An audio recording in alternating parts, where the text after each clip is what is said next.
Bel e a Ciri vão sair da água, vão acabar aparecendo do lado oposto de onde veio a ponte de gelo. Eles tossindo, tentando recuperar a respiração. O Bel olhando para o navio e vendo ainda as luzes balançando, ou seja, a luta ainda estava acontecendo. E a Ciri vai cair na gargalhada falando de como foi a primeira vez que ela fez algo como aquilo. Ela empolgada como uma criança. Os dois encharcados e o Bel tentando não olhar para si por causa da transparência nas roupas. Mas eles não podiam ficar ali, porque a qualquer momento poderiam notar que eles tinham escapado. E os dois sairão correndo de lá. E a Ciri ainda completamente empolgada, não dando importância a estar descalça, machucando os pés, que qualquer coisa o Bel podia carregar ela. Até que finalmente eles vão parar diante de uma ponte. A Ponte dos Heróis, onde estão 31 estátuas dos heróis do passado. Ao contrário da estátua que existia lá no cemitério, aquelas ali foram feitas antes da Era dos Deuses. Já foram quebradas e destruídas inúmeras vezes por ataque de monstros ou outros desastres, conflitos, e sempre eram reerguidas, pois elas simbolizavam a ligação do passado com o presente. Os dois continuarão caminhando pela ponte e apesar da escuridão da noite, os rostos das estátuas estavam visíveis por causa do luar. Todas as estátuas distribuídas de maneira uniforme pela ponte, sempre em pares, uma de cada lado. Elas não estavam organizadas por ano de morte ou qualquer outra coisa reconhecida. Eram pessoas de tempos diferentes espalhadas por toda parte. O cavaleiro Hurand estava lá, assim como Saruon, descendente do imperador, e a imperatriz amazona Ivelda, ou o conde morto-vivo Galzanef, até mesmo a elfa superior à Santa Seudia. E ao lado de diversas estátuas de heróis estão as estátuas de grande espírito que auxiliaram em suas conquistas. A Ciri vai mencionar que já fazia um tempo que ela não visitava a ponte e vai perguntar para o Bel se ele já tinha feito. E ele vai responder que já tinha ido várias vezes, mas durante o dia estava sempre lotada. Aí os dois vão continuar seguindo pela ponte completamente em silêncio, observando os heróis que estavam ali. Até que eles finalmente param diante de um herói. Uma única espada longa, armadura leve, um grande cachecol, não há espírito algum ao seu lado. Aquele considerado o herói mais forte na história dos heróis, Albert o Grande. O Bel vai parar para observar aquele herói que ele começou a pesquisar 6 dias atrás, tentando encontrar alguma ligação dele com a Ais. A conquista do Albert simbolizou o fim da Era Antiga. Sua morte marcou o início da Era dos Deuses. Sua lenda é indestrutível, contada no último capítulo da Dungeon Oratória. Sua grande conquista foi parar o Dragão Negro. A calamidade negra que nasceu do grande poço parecia querer destruir cada pessoa, cada última coisa que existia na Terra. E, lutando sozinho, o Albert o impediu, ao custo de sua própria vida. Ele conseguiu arrancar um dos olhos do Rei dos Dragões, que deu um grito ensurdecedor e voou para as terras do norte. A encarnação da destruição tinha deixado Horário para trás. E assim que o Dragão Negro se foi, os primeiros deuses vieram à Terra. Só que o Bel vai olhar o pedestal da estátua e não vai ver o outro nome dele. Aí o Bel vai perguntar de maneira silenciosa: quem foi você? Que ligação você tem com a Ais? Aí a Ciri vai perguntar se o Bel tinha algum interesse no grande herói e ele vai falar que sim, porque ele estava tentando descobrir algo sobre ele. Aí ela vai ficar olhando um pouco pro Bel e de repente vai perguntar para ele: ô Bel, você sabe por que não tem uma estátua diante do Albert, na Ponte dos Heróis? Aí ele vai seguir o olhar dela e vai ver que realmente não tinha uma estátua diante dele como todas as demais estátuas tinham. E um pensamento com uma outra voz vai passar pela mente do Bel: o mundo deseja um herói. O mundo espera pelo último herói que finalmente salvará ao Horário que Albert protegeu e juntos salvará todo mundo dos mortais. Somente quando o último herói derrotar o dragão antigo que aquele espaço será preenchido.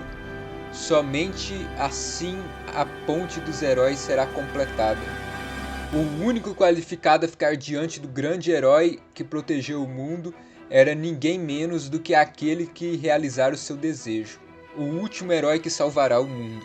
O Bel então vai falar baixinho: a terra dos começos onde os heróis caíram, e a terra prometida onde os heróis nascem. Aí, enquanto o Bel ainda observa a estátua, a Ciri vai perguntar para ele: ô Bel, você acha que realmente heróis existem? Sempre que eu venho por aqui, eu sou preenchida com esse sentimento misterioso. Sempre fico pensando se um herói realmente existe. Alguém que me ajudaria de qualquer jeito e me salvaria de tudo. Um herói que poderia realizar o meu desejo. Eu quero encontrar Odir, o meu próprio e insubstituível herói. Aí o Bell vai perguntar, né? Odir, aquela palavra que ele não conhece. E a Circe vai falar, sim, eu quero ter o meu próprio. A Circe sorrindo, mas o Bell podia ver uma certa solidão naquele sorriso. Até que os olhares deles vão se encontrar. E o Bell vai começar a achar difícil respirar. Porque era como se os olhos dela estivessem implorando por algo. Ele não sabia o que era. E estava desesperadamente tentando ignorar aquilo enquanto o coração dele gritava. O Bell não conseguia se mexer, era como se o tempo tivesse parado para os dois. Até que a Cir vai espirrar, aí o Bell preocupado que ela está encharcada. E a Cir vai comentar, o Bell, não ficou meio barulhento por aqui? Aí o Bell vai parar um pouco para prestar atenção ao redor dele e vai ouvir, encontrem a Cir, eles não podem ter ido muito longe. Aí o Bell só vai falar, a gente tem que sair daqui. Porque se eles continuassem ali, eles seriam descobertos. Mas para onde eles iriam? Até que a Cir vai falar, deixa comigo, eu tenho uma ideia. Aí o Bell, tem mesmo? Ela sim. Aí eles saem correndo e o Bell vai notar um sorriso travesso no rosto da Cir. E seguindo para os becos, a Cir levou o Bell para uma hospedaria. E para um quarto com apenas uma cama. O Bell vai tentar protestar porque ele sozinho com a Cir, com apenas uma cama, bem, talvez ele poderia dormir no chão. A Cir vai falar que não tinha outra opção, que senão eles seriam pegos, ali era um ótimo esconderijo. Aí o Bell vai lembrar do que uma das crianças lá do orfanato disse pra ele. A mamãe Maria disse que hoje é o dia do ano onde a maioria dos casais são abençoados com crianças. Aí o Bell vai tentar tirar esses pensamentos estranhos da cabeça e vai pensar, o que o mestre e meu avô diriam sobre isso? Aí vai aparecer o Redin na cabeça dele e falar, se ela te trouxe para uma hospedaria, então siga com o clima. Ou melhor, deixa ela fazer o que quiser com você. Aí o Bell vai falar, que correção foi essa no final? Aí vai aparecer o vô do Bell. Bell, meu garoto, continue correndo sem parar até que você alcance a próxima etapa da sua vida adulta. Sopre as chamas da paixão e siga em frente. Aí o Bell só vai pensar, vovô maldito. Enquanto isso, a Cir tava lá tomando banho, né, pra se aquecer um pouco. Aí o Bell ainda brigando consigo mesmo, falando que de maneira alguma a Cir tinha segundas intenções. Aí pra tentar se distrair, ele vai começar a pensar nos nomes de monstros da dungeon. Goblins, kobolds, lagartos da dungeon, orcs, minotauros, e o chuveiro vai parar. Aí a porta vai se abrir um pouco, assim vai perguntar se o Bell tem roupas extras. O Bell que tinha providenciado algumas mudas de roupa com o dono da hospedaria. Aí eles vão trocar, o Bell vai tomar o banho, a Cir vai lá pra cama. E quando o Bell volta, a Cir só tá de camisa. Aí o Bell vai perguntar por que ela tava se vestindo daquele jeito e ela vai falar que a roupa tava grande demais. Aí o Bell vai perceber que ele inverteu. Por isso que a roupa dele tava muito certa.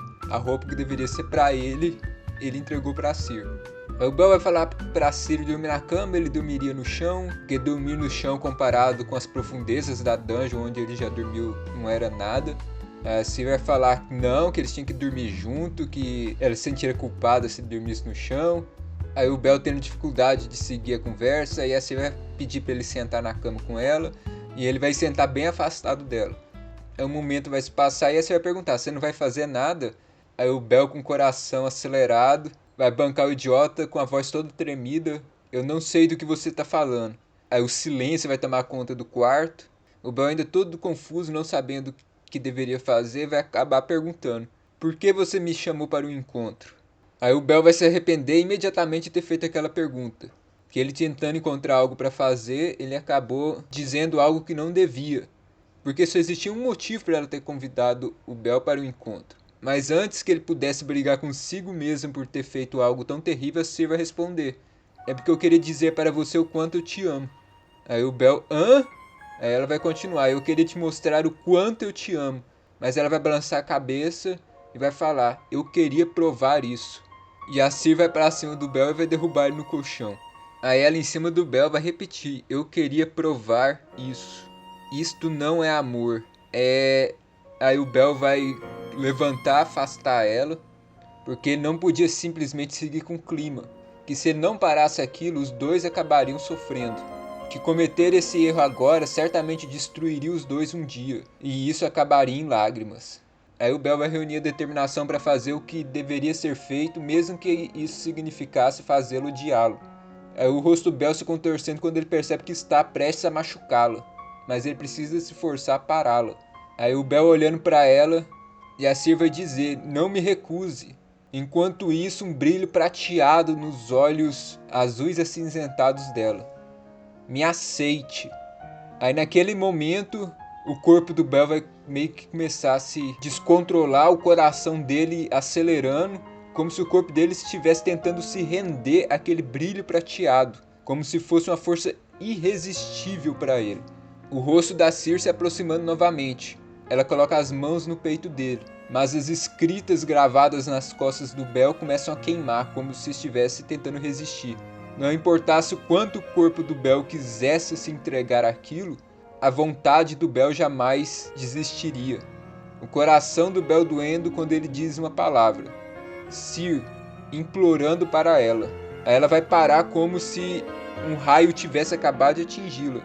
É como se ela tivesse reagido àquele nome. Ela vai se abraçar e falar, não, isso não está certo. Isto não é a Ciri.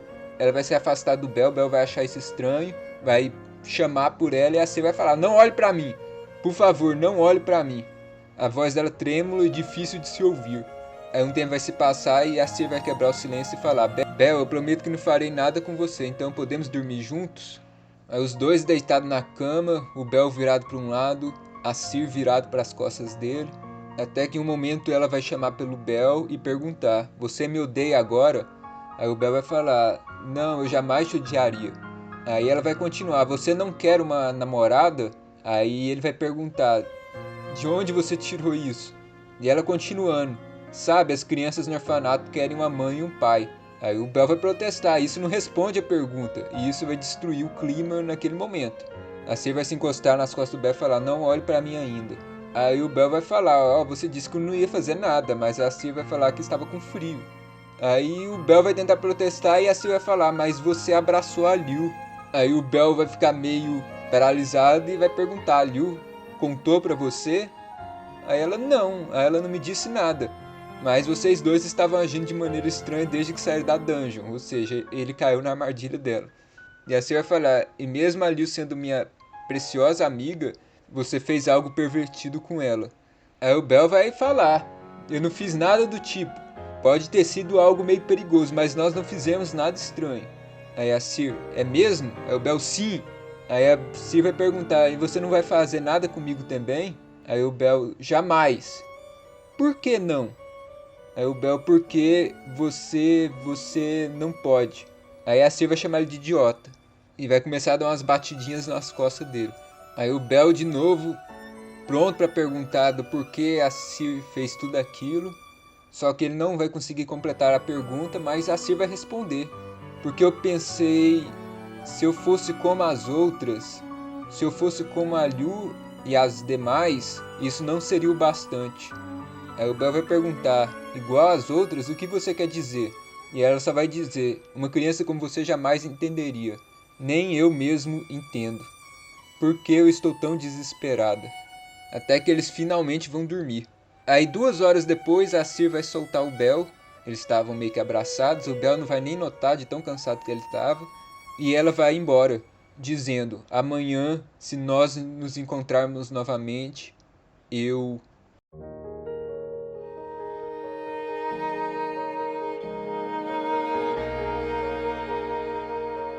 O amor é algo cruel. Amor não correspondido é considerado uma virtude. Mas eu sei dentro de mim o quão brutal isso pode ser. Porque o objeto daquele amor jamais o corresponderia. Ele jamais seria recompensado. Paixão ou luxúria eram as únicas maneiras de manter a atenção da pessoa. Mas se aquele que você amasse fosse gentil bastante para perceber e aceitar aquela paixão e responder àquela luxúria, só machucaria os dois no futuro. Se aquele que você amasse não pudesse simplesmente aceitar aquilo, se aquele que você amasse possuísse um coração imaculado que não se permitiria cair em desejo, Se aquele que você amasse jamais se perdesse do caminho, então o que era possível se fazer? Seria simples o bastante rir disso e agir como criança. Mas quanto mais velho você fica, mais você percebe quão difícil essa escolha realmente é. O quão difícil é superar isso. Compaixão é um veneno. A ruptura é tóxica.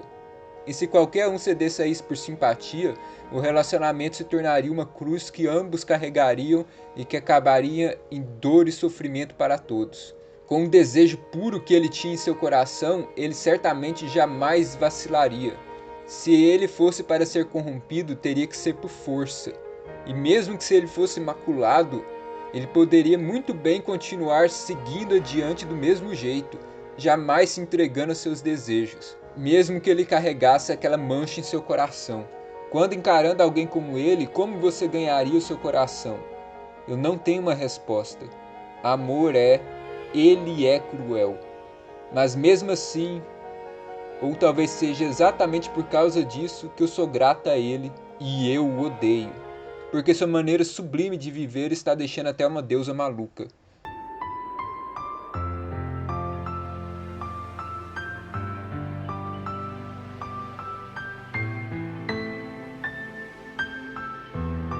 A neve estava caindo.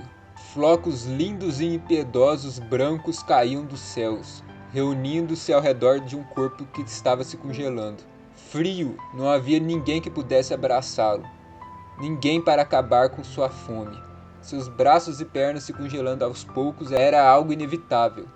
Aquele corpo fedido era um fato absoluto. Porque eu sou tão suja, tão pobre, tão vazia, tão fria? As mesmas perguntas preenchiam meu coração pela milésima vez, apenas para desaparecer novamente.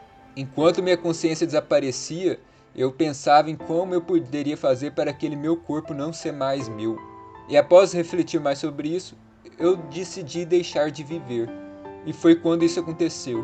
Você está bem? Uma linda voz ecoou pelos meus ouvidos. Eu forcei para conseguir abrir os meus olhos que estavam quase completamente fechados, desistindo da vida. Foi quando eu a vi e meus olhos se arregalaram.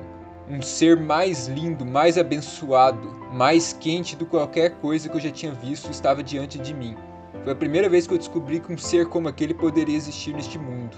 E ela vai falar: eu estava pensando em ajudá-la, mas tem algo que você deseja? Ela fez aquela pergunta como se estivesse apenas querendo se divertir. Sim, é claro que tem. Ao perceber que existia um ser tão lindo, tão abençoado, tão completo, tão quente, só havia algo em meu coração. Aquilo não era inveja, não era desejo, era apenas uma fome insaciável. Eu quero me tornar você.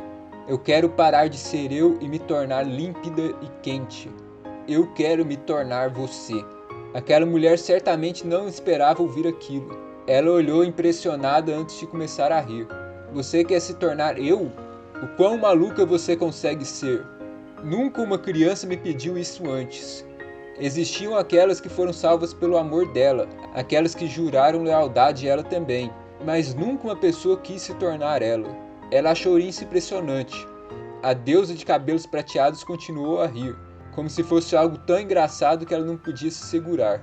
E como se isso tivesse conquistado o interesse dela, ela respondeu: então eu devo te dar, e em troca você vai me dar, entendeu? Eu balancei a cabeça concordando. Então, naquela favela terrível, a deusa esticou sua mão e perguntou: qual que é o seu nome? Meus lábios tremeram. Sir.